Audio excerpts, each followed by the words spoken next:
Hi friends, welcome to my channel Riyan's recipes అండి. ఈరోజు మనం ఎగ్ క్యారెట్ ఫ్రై చేసుకుందాము. ముందుగా కడాయి పెట్టి 4 స్పూన్స్ ఆయిల్ వేసుకోండి. తర్వాత 2 క్యారెట్స్కి 2 ఎగ్స్ వేసుకోండి.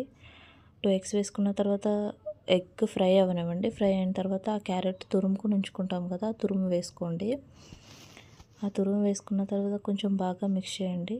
మిక్స్ చేసిన తర్వాత కొంచెం సేపు మగ్గిన తర్వాత ఒక 1 టేబుల్ స్పూన్ సాల్ట్ వేసుకోండి. కొంచెం 1/2 టీ స్పూను చిల్లీ పౌడర్ వేసుకోండి.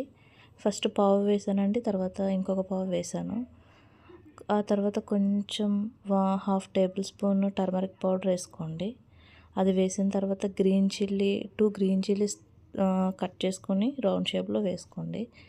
గ్రీన్ చిల్లీస్ వేసిన తర్వాత కర్రీ లీవ్స్ వేసుకోండి. కర్రీ లీవ్స్ గ్రీన్ చిల్లీకి కాంబినేషన్ బాగుంటుందండి. అది మగ్గిన తర్వాత గరం మసాలా వేసుకోండి. కామెంట్ చేయండి ఎలా ఉందో.